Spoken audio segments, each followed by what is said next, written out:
Major Jack Harlow stepped over the broken concrete and twisted metal. The air smelled of smoke and something worse. Blood. Death. The colony of Epsilon 9 lay in ruins around him. What should have been a routine inspection had turned into a nightmare. His boots crunched on shattered glass as he moved between collapsed buildings. Bodies were everywhere. Men, women, and too many small shapes under emergency blankets. His jaw tightened. "Command, this is Harlow. I'm seeing total destruction. No survivors visible from my position." His voice was steady despite the horror surrounding him. A sound caught his attention. Faint, like someone trying not to be heard. Jack drew his sidearm and moved toward a half-collapsed school building. The front was destroyed, but the back section remained partly intact. He stepped carefully through the rubble, following the sound. "Anyone here?" he called, keeping his voice low. More sounds. Shuffling. Whispers. He found a metal door, partially blocked by fallen ceiling panels. Jack pushed them aside and discovered stairs leading down. A shelter. The door wasn't locked. Jack pulled it open slowly, weapon ready. "Don't shoot! We're just kids!" a small voice cried out. Jack lowered his gun immediately. In the dim emergency lighting, he saw them. 12 children huddled together. Ages 6 to 10, he guessed. Dirty faces streaked with tears. Some had bandages made from torn clothing. "I'm Major Harlow, Earth Defense Force. You're safe now." He holstered his weapon and knelt down. "Is anyone hurt badly?" A boy about 8 years old stepped forward. His arm was in a makeshift sling. "Zach Miller, sir. Mrs. Peterson put us in the shelter when the alarms went off. She went back for more kids but never came back." Jack nodded, throat tight. "You did good, Zach. All of you did good." A small girl with singed hair spoke next. "They came for us first, the aliens. They went to the school before anywhere else."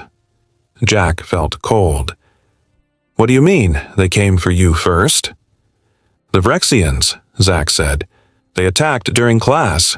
They didn't shoot at the teachers until they tried to protect us. They wanted the kids." Jack activated his comm unit. "Command, I need immediate evac. I have 12 survivors, all children. Need medical support." As he waited for confirmation, Jack checked the children for serious injuries. One boy in the back wasn't moving well. Jack moved to him and saw the problem immediately. A deep wound in his side, poorly bandaged. The boy was pale, breathing shallow. "Hey buddy, what's your name?" Jack asked, applying pressure to the wound. "Ben," the boy whispered. "Are my parents coming?" Jack swallowed hard. "We'll find them, Ben. Just stay with me." The boy grabbed Jack's arm with surprising strength. "They took some of us, in containers. They said we were special." "Who took you? The Vrexians?" Ben nodded weakly. "They said human children have something they need. They're going to take more." The boy's grip loosened, his eyes unfocused. "Ben! Ben, stay with me." Jack checked for a pulse. Nothing. Jack gently closed the boy's eyes, then stood up, rage building inside him. He moved away from the other children and sent a coded message to Earth Command. "This is Major Harlow. The Vrexians crossed the line. They specifically targeted children, requesting Operation Nemesis authorization. They hurt our children. They need to learn what comes next." Jack stood at the center of the Earth Defense Council chamber. 12 high-ranking officers sat in a half-circle before him. Their faces were grim under the harsh white lights. "The evidence is clear," Jack said, pointing to the screen behind him. This was not random. The Vrexians targeted Colony Epsilon 9 because 30% of its population was under age 12, the highest percentage in any human settlement. Admiral Patel leaned forward. "Major Harlow, we understand your concern, but we need to consider diplomatic options first." Jack slammed a data chip onto the table. "With respect, Admiral, this isn't the first attack. I have proof of 2 other colonies hit in the same pattern, New Haven and Proxima Station, both with high child populations. The room went quiet. "How did you get this information?" General Rivera asked. "I have contacts, people who trust me more than they trust this council." Jack's voice was hard. "While you've been talking, the Vrexians have been hunting our children." Jack tapped his wrist device. A hologram appeared showing a small boy with a wide smile. "This was my nephew, Sam. He was on Proxima Station when the Vrexians hit it. He was 7 years old." The council members shifted uncomfortably. "I'm not here asking for revenge," Jack continued. "I'm here because the Vrexians are systematically targeting our most vulnerable, and I want to know what you plan to do about it." After hours of debate, the council authorized a limited military response. A small strike force, minimal engagement. Jack nodded and accepted their decision. But as he left the chamber, he sent a coded message from his personal device. "Sleeping giant activated. The children need guardians." 3 days later, Jack stood in an abandoned mining facility on Mars. The place smelled of dust and old machinery. He checked his watch again. A door opened. A tall woman with a scarred face entered. "Lieutenant Diane Foster," Jack said. "Thought you retired." "I did, until I heard about New Haven." She dropped a heavy bag on the floor. "My sister's family was there." Another door opened. A broad-shouldered man with a cybernetic eye walked in. "Ryan Keller," Jack nodded. "Thanks for coming." "Those bastards hit my hometown," Ryan said simply. One by one, they arrived, 7 in total. All former special forces, all with personal connections to the attacked colonies, all carrying equipment not authorized by Earth Command. "The Council approved a small strike force," Jack told them. "What they don't know is that we're that strike force, and we're not following their rules of engagement." He activated a holographic display showing a Vrexian ship. Their outer shell is nearly impenetrable to standard weapons, but Ryan has developed something new. Ryan opened a case revealing strange-looking rifles. "These target their sensory organs. They can't see it coming." "We leave in 6 hours," Jack said. "This isn't a sanctioned mission. Anyone who wants out, now's the time." No one moved. Jack's communication device beeped. His face went pale as he read the message. "What is it?" Diane asked. "New intelligence," Jack said, his voice tight. "The Vrexians are planning their biggest attack yet. They're targeting Harmony Station." "The children's habitat?" Ryan asked. "There are 50,000 kids there." Jack nodded, his eyes cold. "And the Vrexians plan to hit it in 48 hours. We just ran out of time." The Vrexian forward base loomed against the dark sky of the moon Titan. Its curved metal structures reflected the distant glow of Saturn. Jack and his team crouched behind a ridge of ice, their stealth suits blending with the frozen landscape. "Stealth tech active," Ryan whispered, checking his wrist display. "We're invisible to their sensors for the next 20 minutes. Jack nodded. "Remember the plan. Get in, find their command center, extract the data on fleet movements, then get out. No heroics." Steve, Jack's second-in-command, checked his weapon. "What if we find human prisoners?" "Then we get them out too," Jack said firmly. They moved across the open ground in perfect formation. The experimental stealth technology made them nearly invisible, bending light around their bodies. They reached the base perimeter without alarm. Diane worked on the access panel. "Their security is complex. Give me 2 minutes." Jack kept watch, his mind on the 50,000 children at Harmony Station. His nephew Sam had been just like them. Innocent, trusting, dead. The door slid open with a soft hiss. They entered the alien structure. The air inside smelled wrong. Too sweet, like rotting fruit. "This way," Ryan said, following the scanner. "Command center should be 2 levels down." They moved through curved corridors. The walls pulsed with faint blue light. Twice they froze as Vrexian guards passed by, tall, insect-like creatures with multiple limbs and compound eyes. In a large chamber, they found something unexpected. Glass containers lined the walls. Inside each was a strange liquid and floating objects. "What is this place?" Diane whispered. Jack moved closer to one container. His stomach turned. Inside was what looked like human tissue, small organs. Ryan scanned the alien text on a nearby console. "This is bad. According to this, they believe human children contain biological compounds that extend Vrexian lifespans. They're harvesting them." Jack's hands tightened on his weapon. "We need to move. Now." They descended to the lower level. The command center doors were heavily guarded. 4 Vrexian soldiers with energy weapons. "I'll create a distraction," Steve said.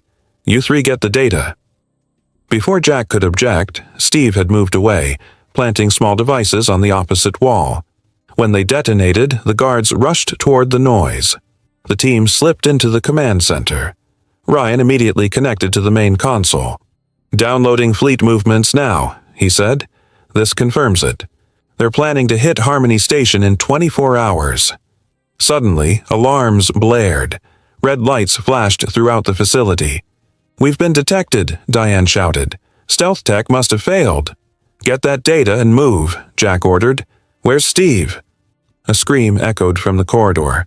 Human, not Vrexian. Jack rushed out to see Steve being dragged away by 6 Vrexian soldiers. He raised his weapon but couldn't fire without hitting Steve. "Go!" Steve yelled. "Complete the mission." More Vrexians poured into the corridor from both directions. "We have to move," Ryan said, grabbing Jack's arm. "The base is going into lockdown." They fought their way back through the facility, Ryan's new weapons proving effective against the aliens. When hit, the Vrexians collapsed, their sensory systems overloaded. They barely made it to their ship as the base began to self-destruct. The explosion lit up Titan's dark sky as they escaped into space. In the ship, Jack stared at the data they'd recovered. Fleet positions, attack plans, everything they needed to save Harmony Station. His comm unit beeped, an incoming transmission. Jack activated it. Steve's bloodied face appeared on the screen. Behind him stood a tall Vrexian in ornate armor. "Jack," Steve's voice was weak. "They're taking me to their flagship. They want me to watch. They're going to show me what they do to the children." The screen went black. The team gathered around the holographic display of the Vrexian flagship. The massive ship hung in space like a giant insect, its pointed segments extending from a central core. "This is suicide," Diane said, studying the ship's defenses. "Even with our new weapons, we can't fight through that." Jack's face was hard. "We're not fighting through it. We're letting them bring us in." Ryan looked up sharply. "You want us to get captured? On purpose?" "It's the only way to get aboard without being blown to pieces," Jack explained, "and the only way to find Steve and any human children they're holding." Kyle, the team's explosives expert, nodded slowly. "Use ourselves as bait. It could work." 6 hours later, their small ship drifted near the Vrexian patrol route. All systems were shut down except life support. They waited in the dark. "Remember," Jack said quietly, "once we're aboard, we split into 2 teams. Diane and Ryan find the engine room and plant the charges. Kyle, you're with me to find Steve and the children." The ship shuddered as a tractor beam locked onto them. Through the viewport, they watched the massive Vrexian flagship grow larger. "Weapons hidden?" Jack asked. Everyone nodded. The special weapons were disassembled and concealed in their clothing, designed to bypass Vrexian scanners. The docking bay was enormous. Dozens of Vrexian soldiers surrounded their ship as the doors opened. Jack led his team out with hands raised. The Vrexians searched them roughly, their multiple limbs moving with unsettling speed. Finding no obvious weapons, they bound the humans' hands and marched them deeper into the ship. The corridors were tall and curved, designed for the Vrexians' height. Strange symbols pulsed on the walls. The air had that same sickly sweet smell. At a junction, the guards separated them as planned. Jack caught Diane's eye as she and Ryan were led away. She nodded slightly. Jack and Kyle were taken to a vast chamber. The ceiling rose at least 30 feet high. and lining the walls were hundreds of transparent pods. Jack's blood went cold. Each pod contained a human child, suspended in clear liquid, eyes closed as if sleeping. "My God," Kyle whispered. A door opened at the far end of the chamber. 2 Vrexian guards entered, dragging Steve between them. His face was bruised, one eye swollen shut. "Jack," Steve managed a weak smile. "Took you long enough." The guards threw Steve to the floor and left, sealing the door behind them. Jack knelt beside his friend. "Can you walk?" Steve nodded.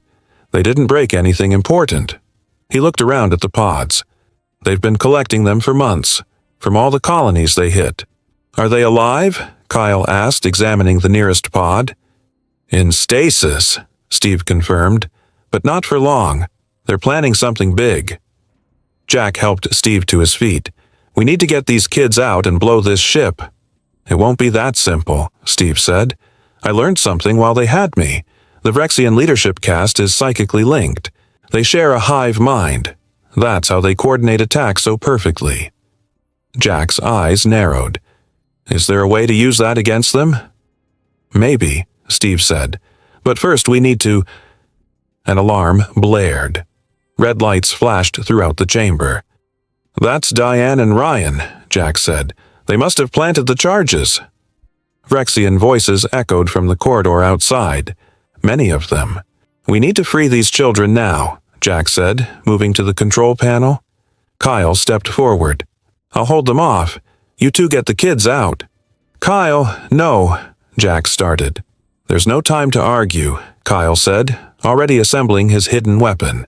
"I can buy you 10 minutes. Make them count." The doors began to open. Kyle pushed Jack and Steve toward the back of the chamber. "Go, find their leader. End this."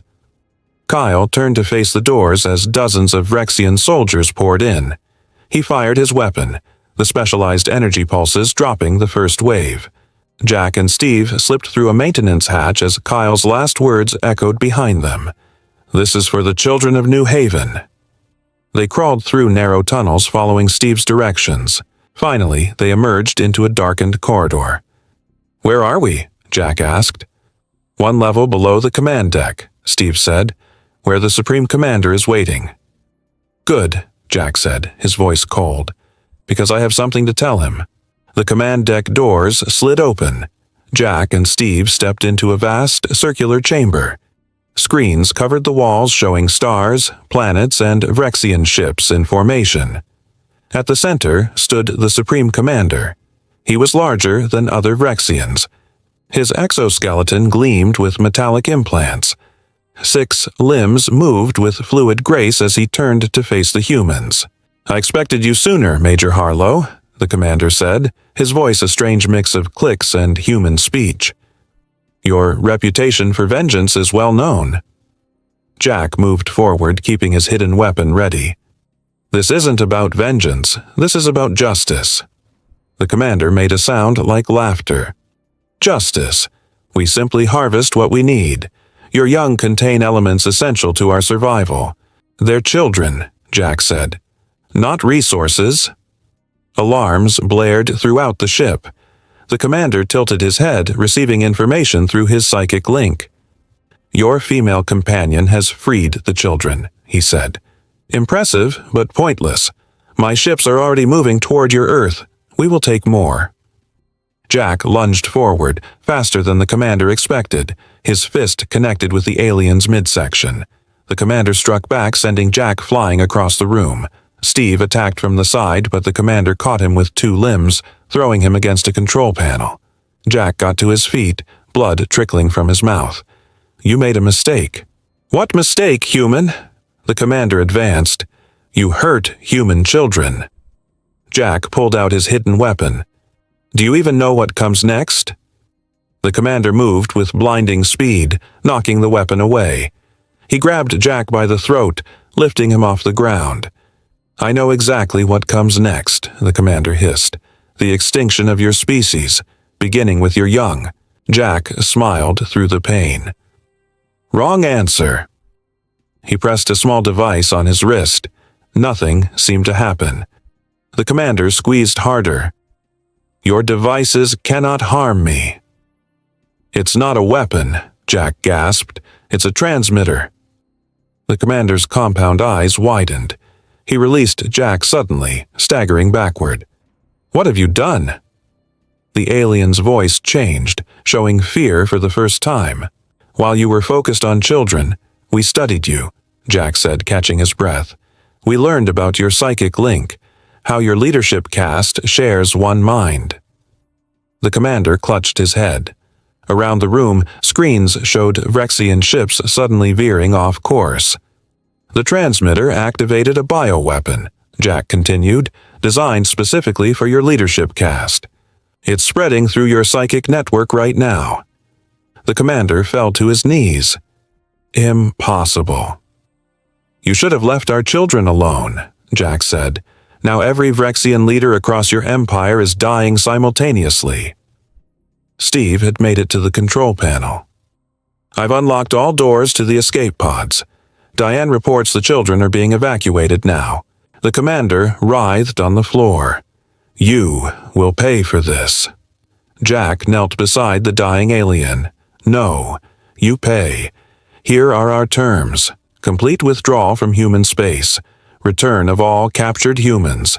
Any violation means we release the bioweapon to your entire species, not just the leaders." 3 weeks later, Jack stood in the observation room of the Earth Recovery Center. Through the glass, he watched children playing. Some still showed signs of their ordeal. Haunted eyes, nervous movements. But they were healing. Diane joined him at the window. "The last Vrexian ship left our space yesterday. They're honoring the agreement." Jack nodded. "For now." "Was it worth it?" she asked quietly. "The price we paid?" Jack watched as a small boy built a tower of blocks, his face serious with concentration. The boy looked up and smiled at someone off-screen. A parent, reunited at last. "Kyle knew what he was fighting for," Jack said. "So did we all." He placed his hand on the glass, a silent promise to the children beyond. Some lines should never be crossed. The universe just learned what happens when you come after our children.